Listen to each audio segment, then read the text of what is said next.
चालू करते हैं। तो कल रात हमने लेक्चर्स पढ़ा था आपका, बट वेल्डिंग हमने कंप्लीट कर दिया था। बस रात को सोया हूँ, सुबह जग रहा हूँ और सुबह जग के आपके अगला लेक्चर बना रहा हूँ। ठीक है जी। मैंने सोचा आज टाइम है तो थोड़ा बना देता हूँ, सुबह ही बना दिया आज, इसलिए ठीक है। और कोशिश मेरी ये रहेगी, देखो मैं आपको पता है कि बहुत कोशिश है, कंटिन्यू लेक्चर हमारे चल रहे हैं। अब मेरी कोशिश ये रहेगी कि मैं एक दिन में आपको 2-2.5 घंटे का लेक्चर भी दूँ। धीरे धीरे कोशिश कर रहा हूँ, तो जल्दी मतलब मैं करूँगा। देखो पहले थोड़ा बीच में रेगुलरिटी आ गई थी, अब आपने देखा होगा मैं रेगुलर हो गया हूँ। और अब मैं, क्योंकि यार अब देखो थोड़ा नींद पर कंट्रोल हो गया, बीच में थोड़ा बिजी हो गया था तो नींद पर कंट्रोल नहीं था, तो अब मैं 4 घंटे सो के भी लेक्चर बना सकता हूँ। बट पहले क्या है 7 घंटा 8 घंटा नींद निकल रही थी, अब थोड़ा ठीक है, अब 4 घंटे नींद में मेरा काम चल जाएगा। और आप हमेशा देखना मेरी आइस में स्वेलिंग रहती है नीचे, तो ये मैं सोचना सर दारू बहुत ज़्यादा पी रहा हूँ आजकल। दारू नहीं पी रहा हूँ, ये ना सोने की वजह से स्वेलिंग आई है। ठीक है, तो हम बात करते हैं। तो भैया जैसे कि हम जानते हैं कि हमने बट वेल्डिंग को कंप्लीट कर लिया, हम अपने बट वेल्डिंग को कंप्लीट कर चुके हैं। और जैसा कि मैं आपको बता दूं, अब जो हम पढ़ेंगे, जैसे कि हमने डिफरेंट टाइप ऑफ वेल्डिंग पढ़ी थी on the basis of joints. हमने वैसे पहले पढ़ी थी different type of welding on the basis of energy resources. क्या क्या एनर्जी उसमें यूज हो रही थी भाई, लेजर यूज हो रही थी, इलेक्ट्रॉन बीम यूज हो रही थी, या मेटल यूज हो रहा था, मेटल आर्क वेल्डिंग यूज हो रही थी। तो हमने वो देखा था, अलग अलग टाइप पे देखा था। ठीक है, तो अब हम पढ़ रहे थे different type of welding on the basis of joint, किस तरीके से जॉइंट होते हैं। तो जैसे कि मैंने आपको बताया था कि अगर मेंबर्स का जो जॉइंट्स है अगर वो सेम प्लेन में है तो उसके बीच में बट वेल्डिंग होती है, उस जॉइंट को हम बट जॉइंट बोलते हैं। जैसे कि आप देखोगे कि मेरी जो वेल्डिंग है वो 16 से 17 लेक्चर्स में कंप्लीट होगी, और ऐसी कंप्लीट करा रहा हूँ। देखो जी, मैं आपको एक चीज बता देता हूँ। आप बोलोगे सर आप बहुत डिटेल पढ़ा रहे हो, क्यों? मैंने क्या बोला कि मैं आगे के लिए भी पढ़ा रहा हूँ, आने वाले 10 साल के लिए भी। जैसे कि मैं आपको एग्जाम्पल देता हूँ, आज की तारीख में हो सकता है MIG और TIG से क्वेश्चन ना आता हो। आप बोलोगे सर ऐसा क्यों बोलते हो आप कि आने वाले 10 साल से भी आप पढ़ा रहे हो। जैसे कि मैं आपको बताता हूँ, मैंने आपको डिफरेंट टाइप ऑफ वेल्डिंग पढ़ाई on the basis of energy resources, energy sources. ठीक है, तो एनर्जी सोर्सेज की जब हम बात कर रहे थे तो मैंने आपको MIG पढ़ाई, TIG पढ़ाई, सारी टंजस्ट है ना, सब हमने डिस्कस करी। फिर मैंने डिफरेंस इलेक्ट्रॉन बीम पढ़ाई, लेजर पढ़ाई। तो कहने का मतलब क्या है, या रेजिस्टेंस वेल्डिंग पढ़ाई। आज की तारीख में हो सकता है इनसे क्वेश्चन नहीं आ रहा, बट मैं आपको गारंटी देता हूँ इंडिया में थोड़ी जॉब्स कम हो है और कंपटीशन दिन ब दिन बढ़ता जा रहा है, तो एग्जामिनर के पास चॉइस नहीं होगी। मेरा ऐसा नहीं कि मैं स्किल में आपको डिटेल में पढ़ा रहा हूँ, मैं हर सब्जेक्ट को डिटेल में पढ़ा रहा हूँ। मेरी बात समझने की कोशिश करो। आपको भी पता है कि नौकरियां थोड़ी कम है, तो कम निकलती हैं, बच्चे बहुत बढ़ गए हैं, तो एग्जामिनर को भी पेपर टफ का टफ करना पड़ेगा। वो दिन बे दिन उस पेपर को टफ करता जाएगा। आपका वो दिन ज्यादा दूर नहीं होगा जब SSC JEE का पेपर बिल्कुल गेट लेवल का आएगा, और गेट का जो पेपर आएगा वो बहुत खतरनाक आएगा, क्योंकि बच्चे बहुत ज्यादा हो चुके हैं कंपटीशन एग्जाम देने वाले, और वैकेंसीज कम है, तो बच्चे ज्यादा हैं। अब क्या करें, तो वो एग्जामिनर के पास चॉइस क्या होगी कि वो पेपर को इतना टफ बनाए कि जो टफ पेपर को करते वही सेलेक्ट हो। आप जो सोचते थे RS खुरमी से सेलेक्ट हो जाओगे, आज की तारीख में RS खुरमी बहुत अच्छी किताब है। हमारे जमाने में RS खुरमी 1 नंबर किताब थी। हमारे जमाने में RS खुरमी 1 नंबर किताब थी। RS खुरमी पढ़ लो, गुप्ता एंड गुप्ता पढ़ लो, R अघोर पढ़ लो। 3 बुक्स के नाम ले रहा हूं। RS खुरमी जो बुक आती है ऑब्जेक्टिव की, उसके बाद आप R अघोर पढ़ लो और गुप्ता एंड गुप्ता पढ़ लो। अरे भाई साहब, मेरे साथ के, हम तो चलो सरकारी में सेलेक्ट हुए, मेरे साथ के कम से कम 100 लोग गुप्ता एंड गुप्ता पढ़ के राजस्थान PWD में आज भी जॉब कर रहे हैं। गुप्ता एंड गुप्ता पढ़ो राजस्थान PWD में मेरे क्योंकि देखो मैं आपको देखी बात करता हूं, तो उस जमाने में जब मैं आपसे बात कर रहा हूं, जब मैं सेलेक्ट हुआ था SSC JEE, उस टाइम आप R अघोर पढ़ लोगे ना, और गुप्ता एंड गुप्ता पढ़ लोगे, RS खुरमी पढ़ लोगे, तो उन्हीं के बेसिस पे, तीनों के बेसिस पे मैंने SSC JEE निकाला था। इन 3 बुक्स को पढ़ा था मैंने। और आज की तारीख में भाई साहब IES की बुक्स पढ़ लो। मैं आज ही आपको, मैं ये नहीं कहता कि आज भी आप गुप्ता एंड गुप्ता ना पढ़ो, वो तो मैंडेटरी है। गुप्ता एंड गुप्ता भी पढ़नी पड़ेगी, R अघोर भी पढ़नी पड़ेगी, खुरमी भी पढ़नी पड़ेगी, जो IES की बुक्स हैं वो भी पढ़नी पड़ेगी। उसके बाद आपका सिलेक्शन होगा। और आप बोलोगे कि सर आप जो क्वेश्चन करा रहे हो, फिर क्या आपके क्वेश्चन कराने के बाद भी हमें करना है? नहीं, मैं बोलूंगा मेरे पास जो मैं आपको क्वेश्चन करा रहा हूँ वो उन बुक्स से भी ज्यादा है। जितने क्वेश्चंस उन बुक्स में है उससे भी ज्यादा क्वेश्चंस मैं आपको कराता हूं, तो वो बुक्स पढ़ने की आपको जरूरत 1% भी नहीं है। तो बच्चा ये बोलेगा कि सर आप तो बहुत डिटेल पढ़ाते हो, आप वेल्डिंग में 16-17 लेक्चर पढ़ाते हो, तो मैं बोल रहा हूँ भैया मैं तो 10 साल से पढ़ा रहा हूँ। आज आपके इलेक्ट्रॉन बीम पे क्वेश्चन नहीं आ रहा, आज आपके लेजर के ऊपर क्वेश्चन नहीं आ रहा, स्लॉट वेल्ड के ऊपर, स्लॉट एंड प्लग वेल्ड के ऊपर क्वेश्चन नहीं आ रहा, कल को जरूर आएगा। और मेरे को ये आदत नहीं है कि आज इस महीने 20 लेक्चर में स्टील कंप्लीट करा दूं, आने वाले 3 महीने में फिर 20 लेक्चर में स्टील कंप्लीट। मैं एक ही बार स्टील पढ़ाऊंगा, और वो इस तरीके से पढ़ाऊंगा कि आने वाले 10 साल आपके कवर होंगे। ठीक है भाई, तो इसलिए मेरे को डिटेल पढ़ाना है। प्लस डिटेल पढ़ाने का मेरा दूसरा फंडा क्या है यार, मैं चाहता हूँ आपको साइट पर जब जाओगे सरकारी बन के तो आपको साइट की नॉलेज होनी चाहिए। यार हम क्या करते हैं, वेल्डिंग पूरा टॉपिक पढ़ लेते हैं और हम ये नहीं देखते कि डिफरेंट टाइप ऑफ वेल्डिंग क्या होती है, तो उस चीज़ को पढ़ने का फायदा नहीं है। आज की तारीख में आपको सारी डिफरेंट टाइप्स ऑफ वेल्डिंग पता है, तो आपको बहुत कुछ पता है। बच्चा क्या करता है, बुक्स में देखता है वेल्डिंग, हाँ भैया वेल्डिंग, बुक्स में पता है बुक्स में क्या होता है, डायरेक्ट वेल्डिंग की एक सिंपल सी डेफिनेशन है और उस सिंपल सी डेफिनेशन के बाद बस बट वेल्डिंग और फिलेट वेल्डिंग चालू, ये होता है बुक्स में। ये तो मुझे नहीं पता क्या, मुझे पता है ना, मेरे पास भी तो बुक्स हैं।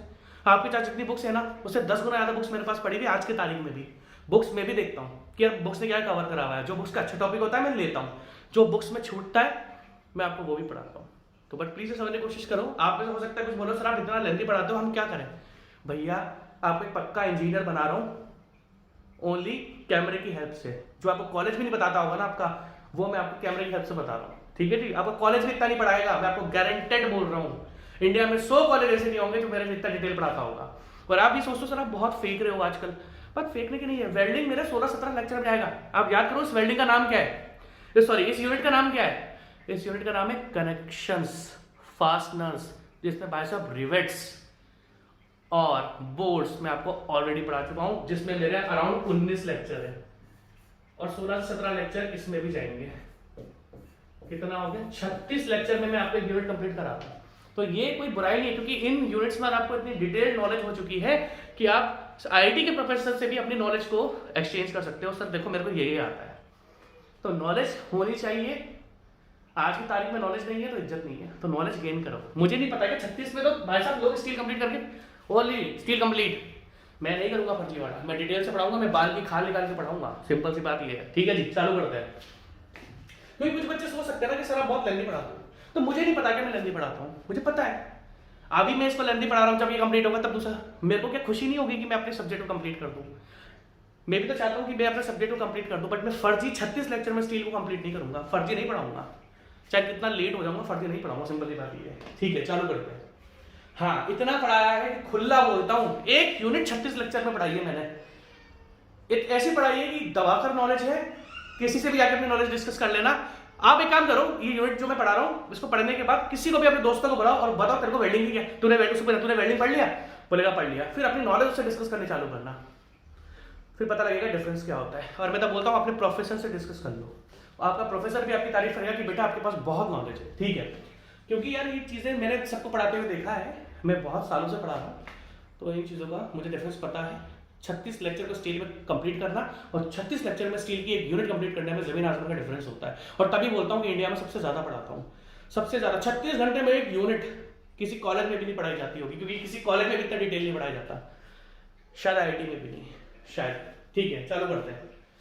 हो मेरे को कंफर्म नहीं है, आप अपने आईटी फ्रेंड से डिस्कस करना, जो आईटी की तारीख में आईटी पास आउट है, जो आईटी के बंदे प्रिपरेशन कर रहे हैं, उनसे पूछना तेरे कॉलेज में वेल्डिंग इस तरीके से, बात वेल्डिंग की नहीं है, मेरे किसी भी सब्जेक्ट की किसी भी यूनिट को उठा लो, एट प्रेजेंट हम वेल्डिंग पढ़ रहे हैं और आपके साथ तो तैयारी कर रहा है, तो बोला तेरे कॉलेज में इतनी वेल्डिंग पढ़ाई है, बोलेगा नहीं पढ़ाई, ठीक है। चालू करते हैं। और मेरा प्लीज इसको ओवर कॉन्फिडेंस में समझना, मैं मेहनत करता हूँ पढ़ाने में, मुझे क्रिटिसिज्म भी झेलना पड़ता है कि सर आपका सब्जेक्ट कंप्लीट नहीं हो रहा। मैं बोलूँगा जब मैं पढ़ाता इतना डिटेल तो मुझे टाइम लगता है पढ़ाने में, जब मेरे को पढ़ाने में टाइम लग रहा है तो सब्जेक्ट तभी तो फिर तो सब्जेक्ट लेट ही कंप्लीट होगा ना, ठीक है। चालू करते हैं। तो डिफरेंट टाइप ऑफ वेल्डिंग पढ़ रहे थे on the basis of joints. जब हमने देखा जब मेंबर्स सेम प्लेन में है, वैसे मैंने कितनी देर आपको टाइम वेस्ट कर दिया रहा हूँ, ओ भैया 8 मिनट कर दिया, ठीक है। जब हम डिस्कस कर रहे थे on the basis of joint, तो जब मेंबर्स अपने सेम प्लेन में हैं, मेंबर्स अपने सेम प्लेन में हैं, तो हमारा जो मेंबर्स का जॉइंट होता है वो होता है butt joint. Generally butt joint के बीच में कौन सी वेल्डिंग आती है, बट वेल्डिंग आती है, जो कि मैंने आपको डिफरेंट टाइप ऑफ जॉइंट पढ़ाया, फिर डिफरेंट टाइप ऑफ वेल्डिंग पढ़ाई, फिर हम दोनों ने joint welded connection, jointed welded connection, मतलब मैंने बाद में दोनों को मिक्स भी करा था, ठीक है जी। अब आप ध्यान से देखना। तो अगर हम फिलेट वेल्ड की बात करते हैं, तो फिलेट वेल्ड जो जनरली आती है वो टी जॉइंट में, लेफ्ट जॉइंट में और कॉर्नर जॉइंट में आती है। अगर हम फिलेट वेल्ड की बात करते हैं, लाइक मैं आपको बता देता हूं, अगर हम फिलेट वेल्डिंग की बात करते हैं तो किसमें आती है, टी जॉइंट में। अब ये टी जॉइंट क्या होता है मैं आपको पहले ही दिन मतलब लेक्चर में बता चुका हूं।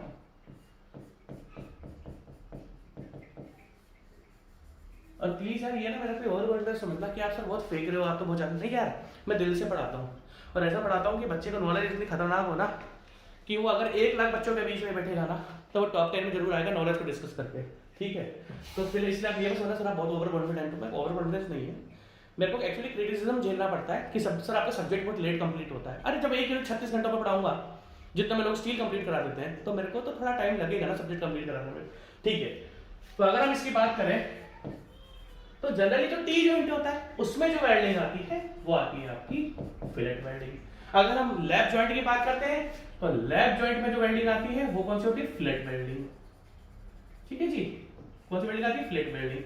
अगर हम कॉर्नर की बात करते हैं तो कॉर्नर में ये हो गया इंटरनल कॉर्नर, इसमें कौन सी वेल्डिंग आती है आपकी, फिलेट वेल्डिंग। फिलेट वेल्डिंग को देख के आपको एक चीज तो पता लग रही है कि हाँ फिलेट वेल्डिंग सर जो शेप है वो जनरली ट्रायंगुलर होता है।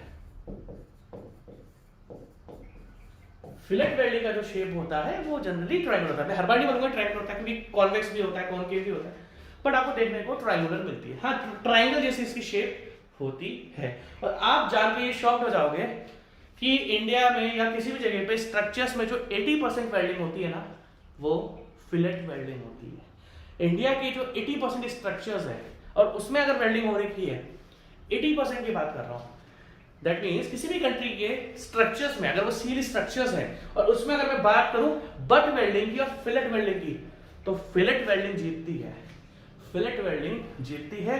और सबसे ज्यादा जो अगर हम बात करते हैं जो वेल्डिंग होती है वो आपकी फिलेट वेल्डिंग ही होती है। इसके फायदे नुकसान आपको बाद में बताऊंगा, पहले हम बट वेल्ड तो पढ़ चुके हैं, फिर हम फिलेट वेल्ड पढ़ रहे हैं और इन दोनों के कंपैरिजन में आपको बताऊंगा। बट हाँ ये बता देता हूं मैं आपको, जनरली जो आपको सबसे ज्यादा वेल्डिंग देखने को मिलती है वो आपके फिलेट वेल्डिंग होती है। और fillet welding generally triangular shape में होती है, ठीक है।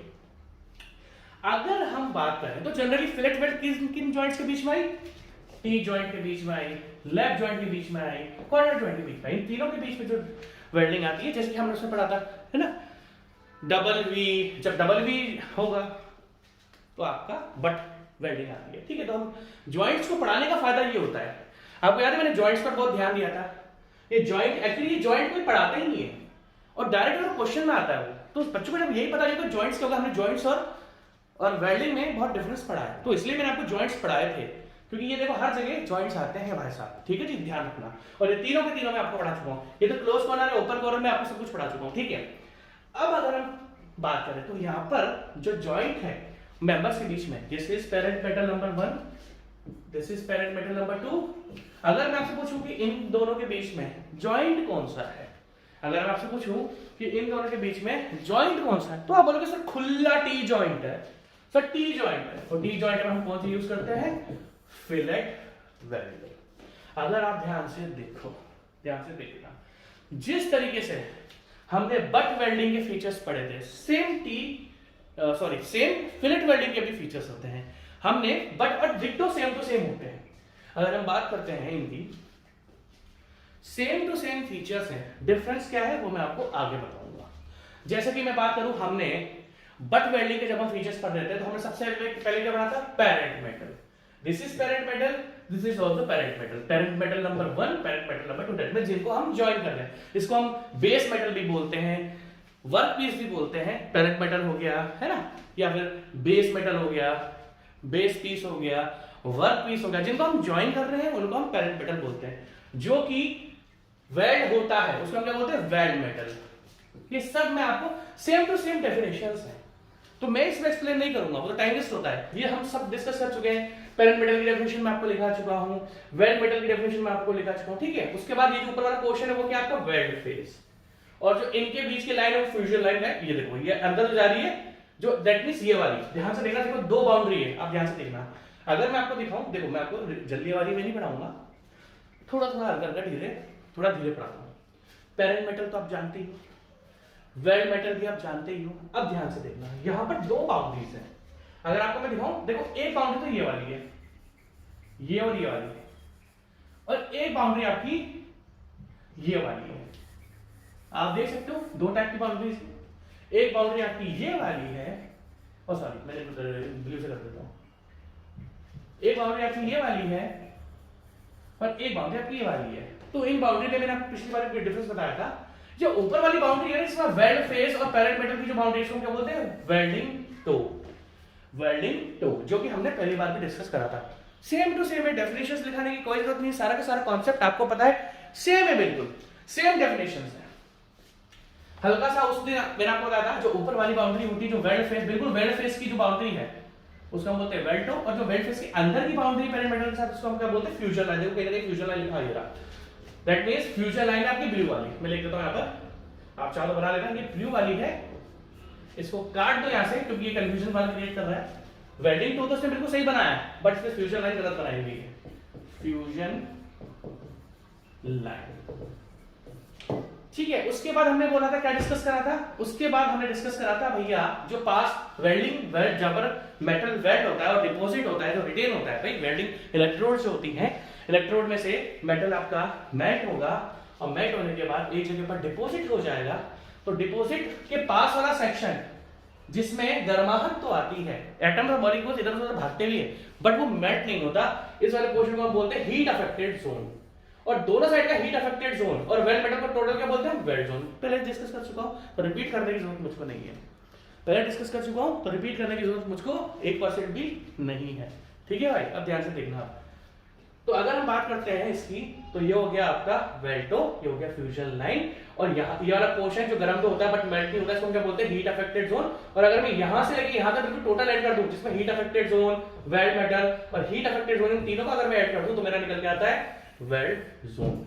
अब क्या है, हमने बोला था जैसे आपका जिस तरीके से बट वेल्डिंग होती है, बट वेल्डिंग में क्या होता है, जो प्लेट की थिकनेस थी उसके ऊपर भी थोड़ा सा हम मेटल मेल्ट करते हैं, ताकि अंदर मान लो जैसे दो प्लेट्स की बट वेल्डिंग में हमने क्या करते हैं, पहले तो इसके अंदर वेल्डिंग इन दोनों के अंदर करते हैं, फिर थोड़ा सा वेल्डिंग हम इसके 1 से 3 mm तक वेल्डिंग थोड़ी बाहर भी निकालते हैं, ताकि ये जो अंदर वाला पोर्शन है अच्छे से कवर हो जाए, छूटे नहीं कहीं पर भी। और उसके बाद हम इन दोनों एक्सेस पोर्शन को निकाल देते हैं, फ्लश आउट कर देते हैं, और इस एक्सेस पोर्शन को हम बोलते हैं रीइंफोर्समेंट। ये जो एक्सेस पोर्शन होता है, जो प्लेट की थिकनेस से बाहर निकला हुआ होता है, जो प्लेट की थिकनेस से बाहर निकला हुआ होता है, इसको हम बोलते हैं रीइंफोर्समेंट, जो कि बाद में आप इसको तोड़ सकते हो, निकाल सकते हो, ताकि मेटल जिस जगह आपको वेल्डिंग करनी थी वहां पर अच्छे से मटेरियल फिल हो जाए। ये थोड़ा सा ऊपर निकला हुआ था तो आप इसको फ्लश आउट कर सकते हो, ठीक है जी। तो ज्यादा से ज्यादा 1 से 3 mm की तरफ निकला देता है, ठीक है। तो हमारा पेरेंट मेटल डिस्कस हो गया, हमारा एक्सेस वेल्ड मेटल डिस्कस हो गया, हमारा वेल्ड जोन डिस्कस हो गया, हमारा टो डिस्कस हो गया, हमारा वेल्ड फेस डिस्कस हो गया, पेरेंट मेटल HZ, और जो नीचे वाला पोर्शन है ये वेल्ड रूट, जो बिल्कुल इसका कोने वाला पोर्शन होता है, इसको हम क्या बोलते हैं, वेल्ड रूट। तो आप एक काम करो, आप इस फिगर को बनाओ। सबसे पहले ये फिगर आपके लिए बनाना जरूरी है, लिखना कुछ नहीं है, क्योंकि अगर ये फिगर आप नहीं बनाओगे तो आगे आपको कंफ्यूजन हो जाएगा। आप बस फिगर बना के इस पे जो भी पैरामीटर्स मैंने लिखे हुए हैं उन सब पैरामीटर्स को लिख लो, ठीक है। अब आप धीरे धीरे आगे देखना। तो जॉइंट्स हमने डिस्कस कर लिए कि किन किन जॉइंट्स के बीच में टी जॉइंट हो गया, लैप जॉइंट हो गया, या आपका कॉर्नर जॉइंट हो गया, तो इनमें हम लोग क्या डिस्कस कौन सी वेल्डिंग यूज करते हैं, हम अपना फिलेट वेल्डिंग यूज कर सकते हैं, ठीक है। अब अगर मैं फिलेट वेल्डिंग की बात करूं तो ये 3 शेप में होती है, फर्स्ट, सेकंड एंड थर्ड। अगर हम बात करते हैं फिलेट वेल्डिंग की तो जनरली आपको इसकी 3 शेप मिलेगी। फर्स्ट, जिसमें आप देख सकते हो बिल्कुल स्ट्रेट ट्रायंगल है, सेकंड कॉनकेव, जिसमें देखो ये अंदर की साइड है, और थर्ड कॉन्वेक्स, जिसमें ये आपकी बाहरी साइड है। पहली बात तो कहीं पर भी ये डिफरेंस नहीं लिखा होता कि इन तीनों वेल्डिंग का डिफरेंस क्या है। मैंने कुछ बुक्स देखी, उन बुक्स में इन 3 डिफरेंट टाइप की मैंने कुछ बुक्स देखी, उन बुक्स में इन तीनों डिफरेंट टाइप की जो वेल्डिंग होती है फिलेट, वो तो देके रखी है, बट उन्होंने ये नहीं देके रखा कि बच्चे को आप एक डिफरेंस तो बताओ, इन तीनों में डिफरेंस क्या है। हर जगह लिखा रहता है कि भैया एक स्ट्रेट ट्रायंगल होता है, एक कॉनकेव होता है, एक कॉन्वेक्स होता है, ये तो लिखा है, बट ये नहीं बताते कि भैया किस जगह ये यूज होती है, वो मैं आपको बताऊंगा। सबसे पहली बात मैं इन तीनों के आपको नाम बताता हूं। देखो सबसे पहले की जो स्पेलिंग है MITRE, आप इसको क्या प्रोनाउंस करोगे, MITRE, क्योंकि इसका प्रोनाउंसिएशन मैंने बहुत लोगों से गलत सुना है, इसका प्रोनाउंसिएशन मैंने बहुत लोगों से गलत सुना है। कुछ लोग इसको मिड्रे बोलते हैं, MITRE मिड्रे, कुछ लोग इसको मिटर बोलते हैं। ना ये मिट्रे होता है ना ये मीटर होता है। जिस तरीके से सिगरेट को जलाने के लिए चाहिए लाइटर, उसी तरीके से हमारे वेल्डिंग में होता है माइटर। ये माइटर है, MITRE, माइटर। क्या डालोगे, याद करोगे, जिस तरीके से सिगरेट को जलाने के लिए चाहिए लाइटर, उसी तरीके से हमारे वेल्डिंग में होता है माइटर। ठीक है जी, तो ये मित्र भी नहीं है, ये मीटर भी नहीं है, ये है माइटर। ठीक है, तो अगर आप ध्यान से देखोगे तो जो वेल्डिंग है आपकी फिलेट वेल्डिंग वो जनरली 3 शेप में होती है। फर्स्ट इज माइटर, जिसमें स्ट्रेट एक राइट एंगल ट्रायंगल आपको देखने को मिलेगा। आपको मेरे ख्याल से दिख भी रहा होगा, मुझे दिखाने की जरूरत नहीं है। आप देखोगे, एक सेकंड, आप देखोगे यहाँ पे बिल्कुल राइट एंगल ट्रायंगल है, तो राइट एंगल ट्रायंगल माइटर। सेकंड अगर आप देखोगे तो यहां पर है तो राइट एंगल ट्रायंगल, बट इसकी जो परपेंडिकुलर होता है उसकी शेप थोड़ी कॉनकेव, आप देख सकते हो। एंड थर्ड आप देखोगे तो यहां पर भी राइट एंगल ट्रायंगल जैसा ही है, बट इसका जो परपेंडिकुलर है वो आपका कॉन्वेक्स है। अब सबसे पहली बात, कहां कहां ये यूज होती है, मैं आपको सिंपल सी बात बताता हूं। अगर इन तीनों different type of fillet welding को मैं कह रहा हूं पूरी दुनिया पढ़ाती है इसको, बट कोई, और ये शेप भी पढ़ाते लोग, कोई ये नहीं बताता कि इन तीनों में डिफरेंस क्या है। इन तीनों में डिफरेंस है भाई साहब, सिंपल सी बात है भाई, हमारी कोई चीज टूट गई, मान लो मेरा कोई प्लास्टिक का कप टूट गया, जो बच्चों के खिलौने होते हैं वो बच्चों के खिलौने टूट गए, तो हम उसको फेविक्विक से चिपकाते हैं। फेविक्विक इंडिया में सबसे बेस्ट एडिसिव है चीजों को चिपकाने के लिए, आप उंगली भी चिपक जाती है। तो सस्ता सा मार्केट में 5 रुपए की ट्यूब आती है, जो सस्ता सा मार्केट में अवेलेबल होता है। तो बच्चों के खिलौने टूट गए, आपको उनको जोड़ना है, या आपका कोई चश्मा टूट गया, तो हम एक फेविक्विक से यूज करते हैं। अब कुछ लोग उसमें कंजूसी से बहुत कम फेविक्विक लगाते हैं, मेरी बात ध्यान से सुनना, आपको अपना डिफरेंस पता लग जाएगा। कुछ लोग जो फेविक्विक लगाते हैं वो बहुत कम लगाते हैं। मान लो कोई पोर्शन टूट गया तो वो एक, जैसे मान लो ये बच्चों का खिलौना टूट गया, तो कुछ लोग क्या करेंगे, थोड़ी थोड़ी सी फेविक्विक लगाएंगे, इधर लगा दी, इधर लगा दी, ये थोड़ी थोड़ी फेविक्विक लगाएंगे। कुछ लोग नॉर्मल लगाएंगे, और कुछ लोग फेविक्विक भरकर लगाते हैं। इस तरीके से फेविक्विक भरकर लगाते हैं कि उनके हाथ में भी फेविक्विक चिपक जाती है, फिर उंगली चिपक जाती है। मैं उनमें से हूं जो भर के लगाता है, क्योंकि मैं सोचता हूं 100 रुपए की चीज 5 रुपए से जोड़ रहा हूं तो 5 रुपए ढंग से यूज कर लूं, तो मैं पूरा चिपका देता हूं उसको बस। तो अगर मैं आपसे सिंपल सी बात पूछूं, एक इंसान ने उस टूटे हुए खिलौने को फेविक्विक से तो चिपकाया, बट बहुत कम चिपकाया, 1-2 ड्रॉप्स उसकी डाली। कुछ लोगों ने बिल्कुल अच्छे से कवर कर दिया, और मेरे जैसा आदमी पूरा भर के फेविक्विक डालते हैं कि उसके हाथ ही चिपक जाते हैं। तो अगर मैं आपसे पूछूं इन तीनों केसेस में सबसे अच्छा कौन सा चिपका होगा, तो नो डाउट जिसने भर के फेविक्विक उसमें डाली है खिलौनों के बीच में, वो सबसे अच्छा ज्वाइन हुआ होगा। जिसने कंजूसी से डाली है वो अच्छे से ज्वाइन नहीं हुआ होगा। तो अगर हमने 3 टूटी हुई प्लास्टिक की चीजें फेविक्विक से चिपकाई, तो सबसे ज्यादा वो अच्छे तरीके से चिपका होगा जिसमें मैंने फेविक्विक भरकर डाली, और सबसे बेकार वो चिपका होगा जिसमें मैंने फेविक्विक कम डाली।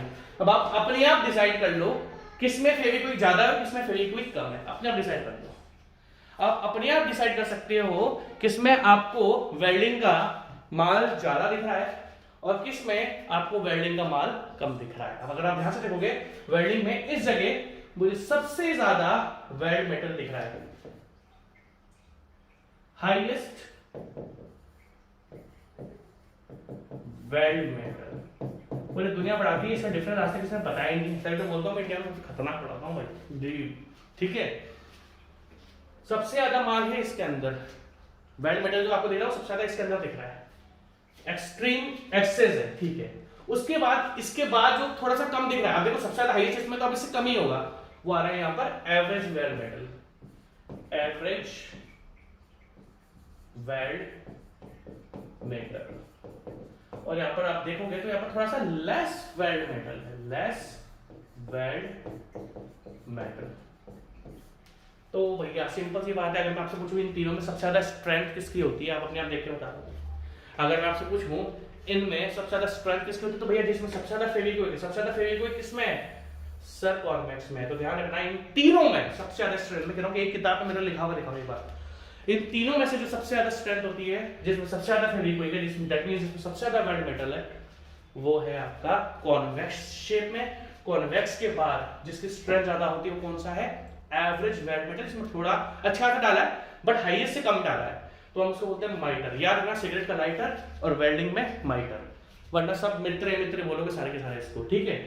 उसके बाद जो सबसे कम है आप देखोगे कॉनकेव, और कॉनकेव में आप देखोगे मटेरियल सबसे कम है, तो इन दोनों कंपैरिजन में इसकी स्ट्रेंथ थोड़ी कम होती है। अब आप बोलोगे सर तो मैं इसको क्यों यूज करूंगा? अरे जिस स्ट्रक्चर पर वाइब्रेशंस नहीं आ रहे हो, मानो किसी स्ट्रक्चर पर बहुत हाई वाइब्रेशंस है, अब आप बोलोगे देखो सिंपल सी बात है, अगर मैं आपको बोलूं सबसे हाई स्ट्रेंथ फिलेट वेल्ड कौन सी है, तो भाई साहब कॉन्वेक्स है। ये ध्यान रखिए आपको चीजें, अगर आप चीजें ध्यान नहीं रखोगे तो पढ़ने में मजा नहीं आएगा, पढ़ने में मजा नहीं आएगा तो फिर मतलब ही नहीं बनता किसी चीजों का, ठीक है जी। तो अगर हम बात करें तो there are 3 different types of fillet weld, mitre, concave and convex. इसमें इसकी हाईएस्ट वेल्ड हाईएस्ट स्ट्रेंथ है, इसकी एवरेज स्ट्रेंथ है, इसकी लोएस्ट स्ट्रेंथ है। अब मान लो किसी स्ट्रक्चर पे वाइब्रेशंस है ही नहीं बिल्कुल भी, तो मैं वहां पर कॉनकेव और माइटर यूज कर सकता हूं। बट अगर किसी स्ट्रक्चर्स में बहुत हाईली वाइब्रेशंस और हमें वो स्टील स्ट्रक्चर्स में वेल्डिंग करनी है, और वेल्डिंग भी T joint, lap joint, corner joint में करनी है, मान लो ऐसे हाई स्ट्रक्चर लाइक रेलवे का जो स्टील स्ट्रक्चर होता है ना, और मान लो उस पर आपके वाइब्रेशंस आ रहे हैं, तो उस जगह मैं कॉन्वेक्स वेल्डिंग यूज करूंगा क्योंकि इसकी स्ट्रेंथ ज्यादा होती है। और कोई ऐसा स्ट्रक्चर है यहाँ पर बिल्कुल भी वाइब्रेशंस नहीं, थोड़े बहुत वाइब्रेशंस के लिए माइटर यूज कर लो, और बिल्कुल जीरो वाइब्रेशंस है तो उसके लिए हम कॉनकेव को यूज कर सकते हैं, ठीक है। अब ये देखो, अब आप क्या हेडिंग डालोगे, आपने ये तो बना लिया होगा, सॉरी सबसे पहली बात मैं आपको लिखने का बता देता हूँ, आपने सबसे पहले फिगर ये तो बना ली होगी टी जॉइंट की, ठीक है भाई। टी जॉइंट अगर आप चाहो तो मैं इसको थोड़ा क्लियर भी कर देता हूँ, आपको बात बोलोगे सर आपने गंदा कर दिया, ये लो आप इसको क्लियर ले लो, आप सबसे पहले इसको क्लियर ले लो, ठीक है जी। ये आपने क्लियर ले लिया, फिर आप बोलोगे सर आपने कचरा पट्टी करके दिया था हमको, ठीक है। अब ये अलग,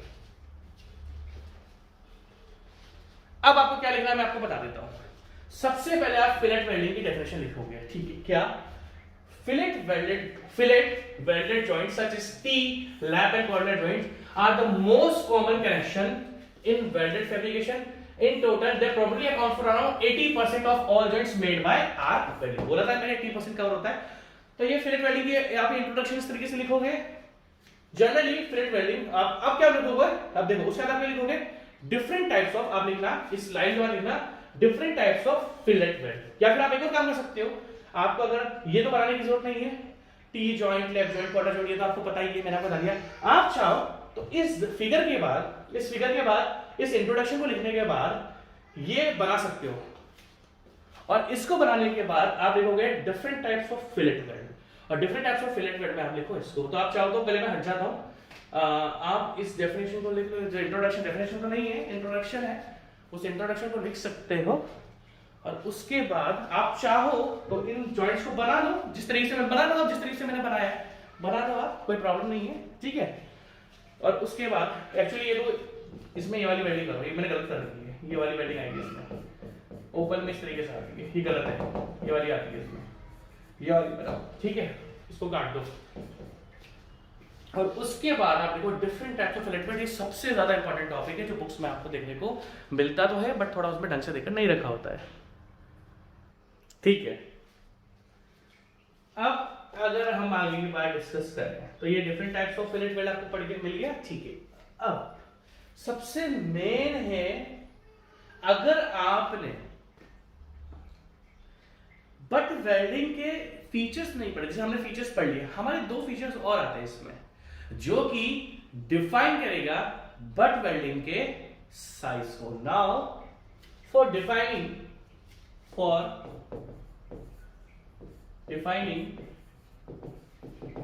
या फिर डिफाइनिंग पर,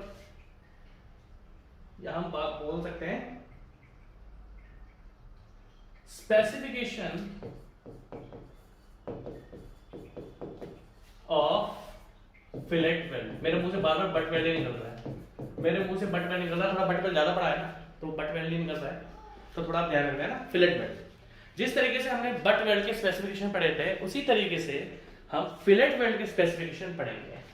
उसके लिए मैं आपको 2 पैरामीटर बता रहा हूं, अगर ये 2 पैरामीटर आपने समझे तो आपको प्रॉब्लम हो जाएगी। जिस तरीके से मैं आपसे बात डिस्कस कर रहा हूं, अगर मैं आपसे पूछूं कि बट वेल्डिंग की साइज को, अगर मैं डिस्कस करूं आपसे बट वेल्डिंग की साइज को डिस्क्राइब करने के लिए, बट वेल्डिंग की साइज को डिस्क्राइब करने के लिए हम कौन सा पैरामीटर लेते हैं, तो आप बोलोगे सर थ्रोट थिकनेस, अगर बोलो बट वेल्डिंग की साइज को डिफाइन करने के लिए कौन सा पैरामीटर था, तो आप बोलोगे सर थ्रोट थिकनेस। उसी तरीके से फिलेट वेल्डिंग की साइज को डिफाइन करने के लिए भी दो पैरामीटर्स होते हैं। इन दो में से काम में आता है आपका एक पैरामीटर, ठीक है। तो सबसे पहले अगर हम डिस्कस करें, जिस तरीके से हमने थ्रोट थिकनेस का पैरामीटर पढ़ा था और वो थ्रोट थिकनेस में बट वेल्डिंग की साइज को डिफाइन कर रहा था, उसी तरीके से ये डिफाइन करते हैं आपका, ये दो पैरामीटर्स डिफाइन करेंगे आपका फिलेट वेल्डिंग के साइज को। अगर आप ध्यान से देखोगे, ध्यान से देखना, ये लो ले लेता हूं, एक लाइन देखो, ध्यान से देखना, दो चीजें दिखा रहा हूं मैं आपको, बहुत ध्यान से देखना। देखो वो सॉरी, वो हाइपोटेन्यूज थी, मेरे मुंह से परपेंडिकुलर निकल गई, हाइपोटेन्यूज, सॉरी मैंने यहाँ पर आपको इसको परपेंडिकुलर बोल दिया, हाइपोटेन्यूज है ना, ये मेरे मुंह से मेरे शायद यहाँ पर परपेंडिकुलर निकल गया था, हाइपोटेन्यूज, ठीक है। आप बोलोगे सर आपको परपेंडिकुलर हाइपोटेन्यूज भी पता नहीं, तो this is perpendicular, this is base, this is hypotenuse, तो मैंने शायद परपेंडिकुलर बोल दिया उसको मैं ना, शायद, ठीक है, वो थोड़ा कर लेना है ना, मेरे मुंह से गलती से निकल गया, ठीक है। अब अगर हम आगे की बात डिस्कस करें, अगर आगे की बात डिस्कस करें तो देखो ये ट्राइंगल है, परपेंडिकुलर और बेस, ध्यान से देखना, परपेंडिकुलर और बेस, ध्यान से देखना।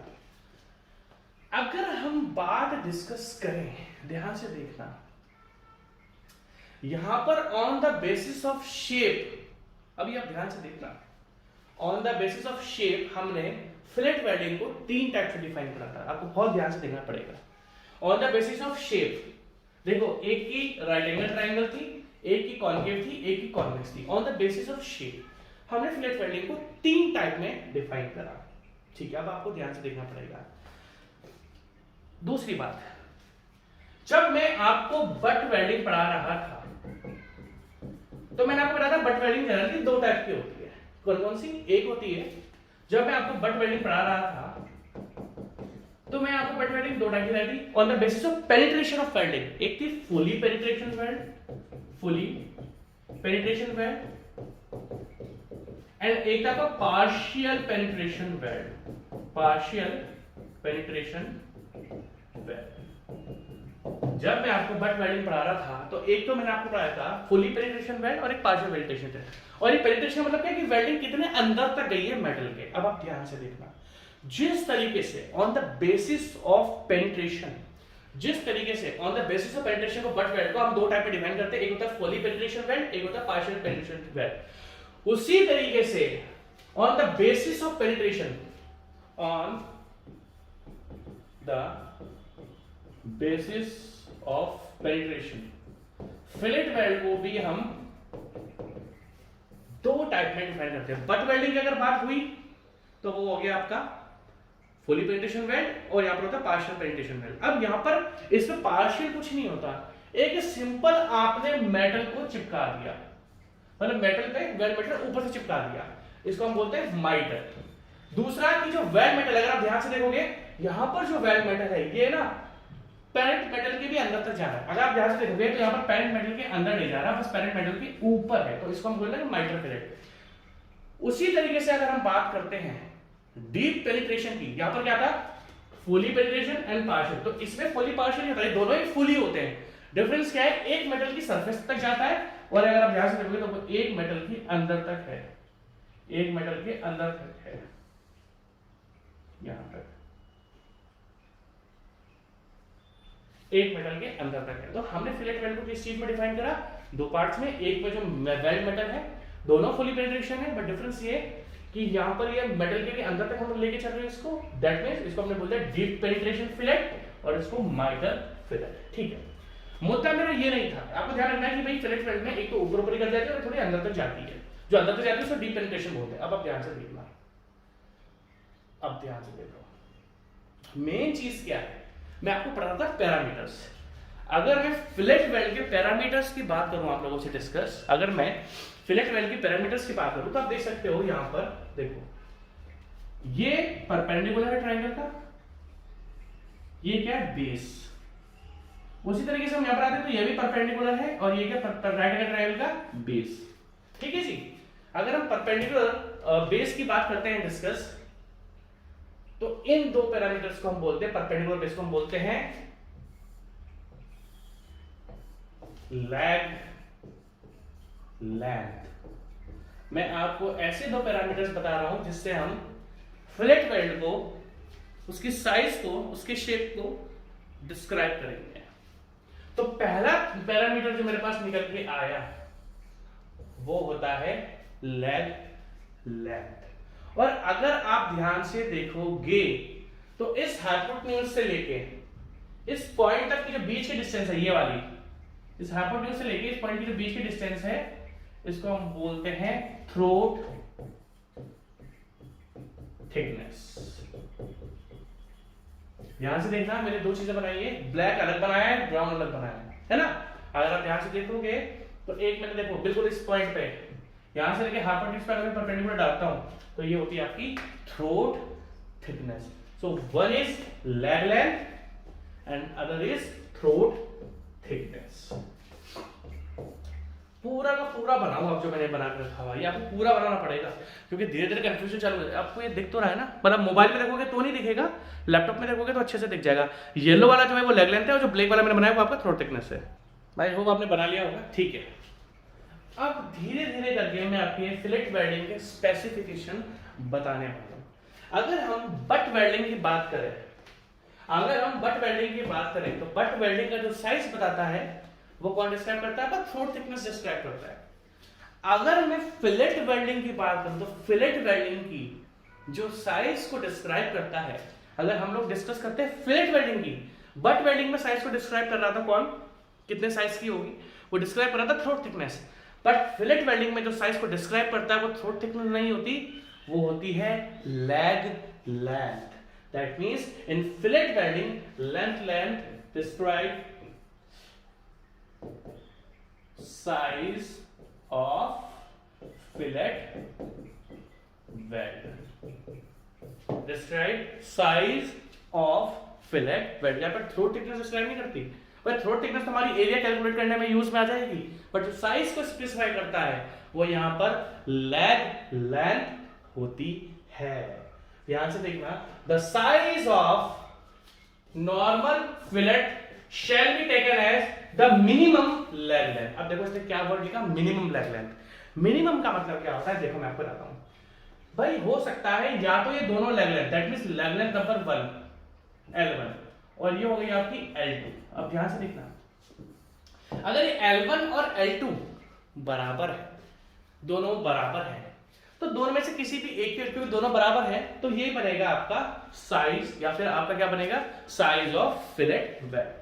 बट अगर इनमें से एक लैग तो बड़ी है और एक लैग छोटी है, ये जो लैग दिखा रही है आपकी, मान लो यहां पर L2 और यहां पर है L1, यहां पर हम लेते हैं कि L2 is less than L1, तो जो छोटी साइड होगी ना वो बनेगी आपकी साइज ऑफ फिलेट वेल्ड। यहां से आपको देखना पड़ेगा, बहुत अच्छा टॉपिक बता रहा हूं मैं आपको और आगे हम इसको और डीप लेके जाने वाला हूं। तो याद रखना, हम हमेशा अगर साइज के बात करते हैं, the size of normal fillet shall be taken as the minimum of leg length।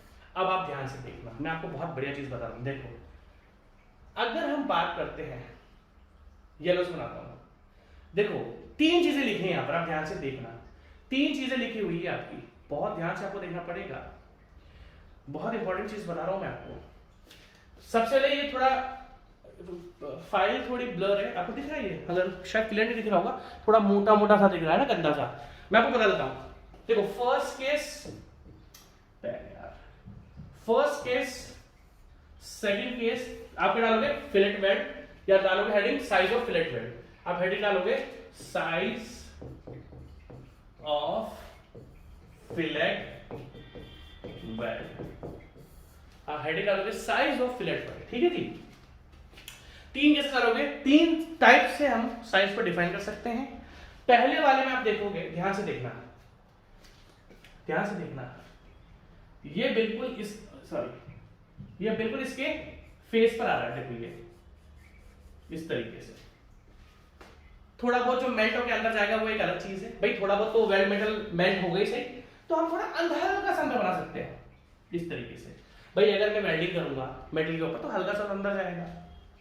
अब आप ध्यान से देखना, यहां पर क्या लिखा हुआ है, फर्स्ट केस में fillet of equal lag length, fillets of equal leg length, यहां लिखा हुआ है fillets of equal leg. That कहने का मतलब क्या है, यहां पर ये जो L1 लेंथ है, हम मेजर कर लिया, और L1 और यहां पर जो L2 है, ये दोनों यहां पर क्या है, इक्वल है। L1 is equal to L2, तो इनमें से दोनों इक्वल है, तो यही आपकी क्या लिखा हुआ है, देखो यहां से लेके यहाँ तक की साइज इक्वल है, यहां से लेके यहाँ तक साइज इक्वल है, तो दोनों में से एक कोई भी एक ले लो, क्योंकि दोनों इक्वल ही है, तो वो बनेगा आपका साइज ऑफ फिलेट वेल्ड। और मैंने आपको साइज बता दिया, कल मैंने आपको बताया था साइज से शेप निकालेंगे, शेप से एरिया निकालेंगे, एरिया से स्ट्रेस निकालेंगे, स्ट्रेस से स्ट्रेंथ निकालेंगे। तो मुझे अभी एक्सप्लेन करने की जरूरत नहीं है कि क्यों मुझे इसकी साइज चाहिए, क्योंकि मैं आपको, क्योंकि हर बुक में लिखा हुआ साइज, अरे भैया ये तो बता साइज क्यों चाहिए। बहुत गड़बड़ है स्टील की बुक्स, बहुत ज्यादा स्टील की बुक्स में बहुत गड़बड़ है, हर जगह लिख दिया इफेक्टिव थ्रॉट थिकनेस। अरे क्यों चाहिए इफेक्टिव थ्रॉट थिकनेस, और आप रटते चल रहे हो, आप खुला रटते हुए चल रहे हो, नहीं पढ़ रहे आप, जो किताबों में लिखा है वही। भैया देखो, हर कभी ना कभी एक आदमी तो ऐसा होता है जो दुनिया से अलग जाता है। जैसे हम मानते हैं अपने, हमारे जो इंडिया है, हमारे प्राइम मिनिस्टर है, जो प्राइम मिनिस्टर है वो दुनिया से अलग जाकर ही तो प्राइम मिनिस्टर बने हैं। छोटे छोटे नेता भी होते हैं, वो सोचते हैं हम वही फॉलो करेंगे जो सब नेता फॉलो करते हैं। अरे भैया अगर आपको आगे बढ़ना है तो दुनिया से आपको अलग जाना पड़ेगा। मुकेश अंबानी है, दुनिया से अलग गया है वो, तभी तो इतना अमीर आदमी है। तो दुनिया से एमिनम है, मेरा जो फेवरेट रैपर है वो एमिनम है, एमिनम दुनिया से अलग गया तभी तो आज वो एमिनम है। गूगल पे सर्च करना, यूट्यूब पे एमिनम कौन है, आपको 90% लोग एमिनम को जानते होंगे। तो दुनिया से अलग जाना पड़ता है। मैं आपको बोल रहा हूँ, बोलोगे सर आप बहुत फेंकते हो यार, नहीं, बुक्स में रियली स्टील थोड़ी गड़बड़ देकर रखी हुई है। और मैं शुरुआत कर रहा हूँ स्टील की बुक्स सुधारने की। तो आज की तारीख में जो स्टील की बुक्स लिखो ना, वो लिखना मेरे कंटेंट से, क्योंकि आपके कंटेंट में थोड़ी गड़बड़ है ना, क्योंकि मैं शुरुआत कर रहा हूँ स्टील की बुक्स को इंप्रूव करवाने की। बहुत गड़बड़ बुक्स लिखी हुई है स्टील की, और लैंग्वेज बहुत कॉम्प्लिकेटेड लिखी हुई है। अरे जिस तरीके से बीएमसी की लैंग्वेज लिखी हुई है ना, बीएमसी की लैंग्वेज देखो क्या ऐसी लैंग्वेज है, मस्त लैंग्वेज है। उसी तरीके से आपको स्टील की बुक्स को भी लैंग्वेज में इजी करना पड़ेगा। आपको डिफरेंट टाइप ऑफ फिगर्स दिखाने पड़ेंगे, जिस तरीके से हम फिगर्स दे तो जाके स्टील की बुक्स एक अच्छी बुक बन पाएगी। मैं किसी भी स्टील की बुक को अच्छा नहीं मानता, सब कॉम्प्लिकेटेड। आप एक किताब पढ़ते, बीएमसी को खुद से पढ़ोगे तो समझ में आता है, स्टील को खुद से पढ़ोगे तो समझ में क्यों नहीं आता है? आपको पता है, आप जो बोलते हो ना सर हमें कुछ सब्जेक्ट समझ में नहीं आ रहे, क्योंकि उनकी बुक्स कॉम्प्लिकेटेड है। अगर एक अच्छी बुक मार्केट में अवेलेबल होती ना, तो आपको वो भी, जिस तरीके से आप बीएमसी खुद पढ़कर समझ सकते हो, उसी तरीके से हर सब्जेक्ट पढ़ के समझ सकते हो। और जो सब्जेक्ट्स आपको आ नहीं रहे वो सब्जेक्ट है जिनकी किताबें अच्छी लिखी भी नहीं है, चाहे वो कितने भी बड़े राइटर्स हो। मैं तो उनके सामने चीटी भी नहीं हूँ, तो बैक्टीरिया भी नहीं उनके सामने, उनकी नॉलेज के सामने। बट इसका मतलब ये नहीं है कि मैं उनकी बुक्स को क्रिटिसाइज नहीं कर सकता। हाँ, आपकी बुक्स में कमी है, ठीक है, आगे चालू करते हैं। तो अगर हम यहाँ पर बात करते हैं तो ये लेग वन तो यहाँ पर इक्वल है, तो इसी को हम साइज की तरह लेंगे। आप ध्यान से देखो, ध्यान से देखना। अब क्या है, इस जगह ये लेंथ तो ज्यादा है L2 और ये लेंथ कम है, ठीक है जी। अगर आप देख सकते हो यहां पर जो आपकी L2 है वो बड़ी है, और आप L1 को देख सकते हो वो छोटा है। तो जो छोटा है वो आपका साइज बनेगा। अब आप ध्यान से देखना, इससे पहले मैंने आपको क्या पढ़ाया था, माइटर एंड डीप पेनिट्रेशन। अब आप ध्यान से देखना, बहुत इंपॉर्टेंट है ये, बहुत ही ज्यादा इंपॉर्टेंट है ये, ठीक है। क्योंकि अगर आपने देखो डीप पेनिट्रेशन में क्या होता है, ध्यान से देखना। देखो ये वेल्डिंग यहां पर, सॉरी मैं पेन ले लेता हूं, ध्यान से देखना है।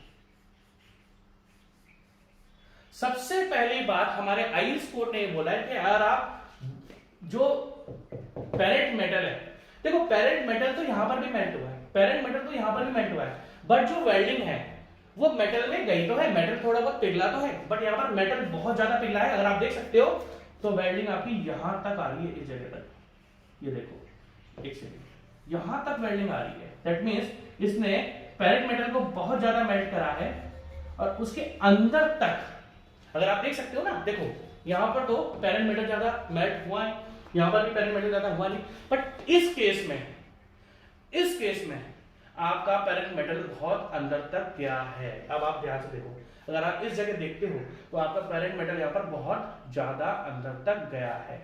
तो बात आती है कि अगर मैं डीप पेनिट्रेशन की बात करता हूं, अगर मैं डीप पेनिट्रेशन फिलेट वेल्ड की बात करता हूं, अगर मैं डीप पेनिट्रेशन फिलेट वेल्ड की बात करता हूं, तो सर इसकी साइज कैसे लेंगे? जब इक्वल था सर जब इक्वल था तो आपने बोल दिया कि चलो ठीक है दोनों में से कोई भी एक ले लो क्योंकि दोनों सेम है। जब आपका अनइक्वल लेग लेंथ है तो अनइक्वल में छोटी वाली लेंगे, the size of normal fillet shall be taken as minimum leg length. But sir जब डीप पेनिट्रेशन की बात होती है तो इसमें कैसे लेंगे? सिंपल सा फंडा है, सबसे पहले तो आपको क्या करना है, छोटी लेग लेंथ लेनी है और उसके बाद 2.4 mm को ऐड कर देना है। कहने का मतलब क्या है, मिनिमम 2.4 mm को जब हम डीप पेनिट्रेशन करते हैं तो हमें मानते हैं कि अंदर तक ये कम से कम 2.4 mm तक तो जाए।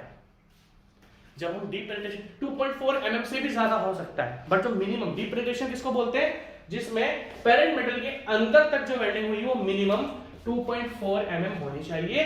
तो अगर मैं बात करता हूं डिस्कस, जब डीप पेनिट्रेशन की बात है और सर मुझे साइज को स्पेसिफाई करना है तो साइज होता है वही लेग लेंथ, जो लेग लेंथ है वो तो है ही सही, प्लस आप इसमें 2.4 mm को ऐड करो और ये 2.4 mm मिनिमम होता है, इससे ज्यादा भी आप कर सकते हो, इससे ज्यादा भी आप कर सकते हो। दैट मींस हम डीप पेनिट्रेशन उसको ही बोलते हैं जब वेल्डिंग अंदर कम से कम 2.4 mm तक गई हो। तो सबसे पहली बार हमने 3 केसेस यहां पे डिस्कस करें। अब देखते हैं इन्होंने क्या लिखा हुआ है, देखो इधर, इसको मैं मिटा देता हूं सेकंड, इसको मिटा देते हैं क्योंकि ये आपके अभी लिखा नहीं काम आएगा। अब देखो इसमें क्या लिखा है, the size of normal shall be taken as the minimum leg length, जो मिनिमम वो ले लेंगे for deep penetration, for deep penetration weld where the depth of penetration beyond the root के भी आगे निकली हुई है इज 2.4 mm। तो हम डीप पेनिट्रेशन किसको लेंगे, जो रूट आप जानते ही हो, जो कोना होता है ये, इसके आगे अगर आपकी 2.4 mm से ज्यादा निकली हुई है, the size of fillet should be taken as minimum leg length. Leg length क्या होती है, जो हमेशा मिनिमम होती है।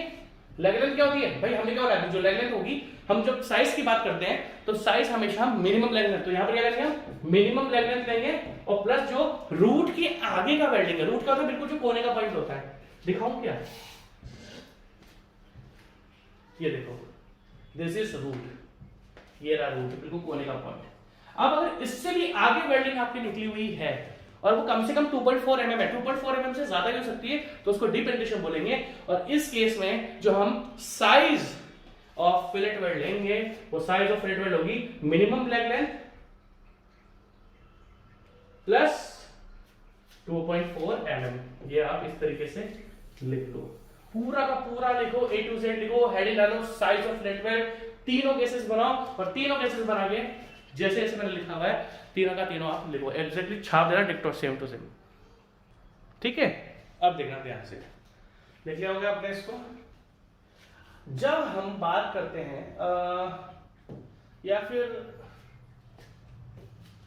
इसको शाम को पढ़ाओ, चलो आज के लिए इतना ही काफी है, क्योंकि आपको ज्यादा पढ़ा जाए तो आपको थोड़ा प्रॉब्लम हो जाएगी, क्योंकि थोड़ा फ्लैट वेल्डिंग को मैं जल्दी पढ़ा दूंगा तो, या फिर देखो मुझे फ्लैट वेल्डिंग को पढ़ाने में कोई इशू नहीं है, ये आगे भी पढ़ा सकता हूँ मैं आपको, बट फिर सारी चीजें एक साथ हो जाएंगी, सारी चीजें एक साथ हो जाएंगी, है ना, तो फिर उसमें आपको मजा नहीं आएगा। अब एक काम करो, आप मेरे को एक ऑप्शन दे दो, मुझे जैसे ट्रांसपोर्टेशन की ज्योमेट्रिक डिजाइन यूनिट चालू करानी है, तो आप मुझे एक चीज बता देना कि ज्योमेट्रिक डिजाइन जो मुझे पढ़ाना है वो मुझे इस वेल्डिंग को कंप्लीट करके पढ़ाना है। अब ये आपका डिसीजन है, या कल परसों से ही ज्योमेट्रिक डिजाइन ट्रांसपोर्टेशन की चालू कर दूं, या आपको ही बनाना है मुझको, क्योंकि ट्रांसपोर्टेशन का मेरे को ज्योमेट्रिक डिजाइन पढ़ाना है, तो आप ये खुद बता सकते हो कि मुझे क्या पढ़ाना है, तो आप बता देना, उस अकॉर्डिंग मैं आपको चालू कर दूंगा। या तो आप बोलोगे सर वेल्डिंग को एक काम करो कंप्लीट ही कर दो, और वेल्डिंग को मैं आपको एक पर्सनल सजेशन दूं, मुझे वेल्डिंग, मैं आपको एक पर्सनल सजेशन सिंपल देता हूँ, मुझे वेल्डिंग थोड़ा कंप्लीट कराने दो। और क्योंकि बच्चे बोलते हैं सर ट्रांसपोर्टेशन कब चालू कराओगे, तो मैं बच्चों की भी रेस्पेक्ट रखना चाहता हूँ, मैं आपको एक पर्सनल सजेशन देता हूँ कि आप लोग अपना वेल्डिंग कंप्लीट कर लो। यार वेल्डिंग बहुत टिपिकल यूनिट है, ट्रांसपोर्टेशन के चक्कर में मत पढ़ो, वो तो मैं पढ़ाऊंगा ही सही आपको। और आप ट्रांसपोर्टेशन की टफनेस को, स्टील की टफनेस या हार्डनेस को, हार्डनेस टफनेस, मैं स्वाम का टीचर हूँ ना, मेरे को टफनेस हार्डनेस अलग अलग आ जाती है, बहुत हार्ड सब्जेक्ट है, टफ सब्जेक्ट है, और आपका ये इतना हार्ड, मतलब वो इजी है और ये बहुत ज़्यादा हार्ड है, तो इसकी ये यूनिट कंप्लीट कराने दो, क्योंकि हमारी यूनिट पेंडिंग थी, तो इसलिए मैंने चालू करा, क्योंकि मेरा प्रॉमिस है आपसे कि जो भी पेंडिंग होगा मैं आपको पूरा पूरा पढ़ाऊंगा। तो आप तो ये अच्छा है, इसको कंप्लीट करके हम आगे का ट्रांसपोर्टेशन चालू, ये मेरा पर्सनल सजेशन है। बाकी जैसा आप लोग बोलोगे, मुझे कोई प्रॉब्लम नहीं है। आप बोलोगे सर ट्रांसपोर्टेशन कल से चालू करा दो, मैं आपको ट्रांसपोर्टेशन कल से चालू करा दूंगा। Take care, bye bye.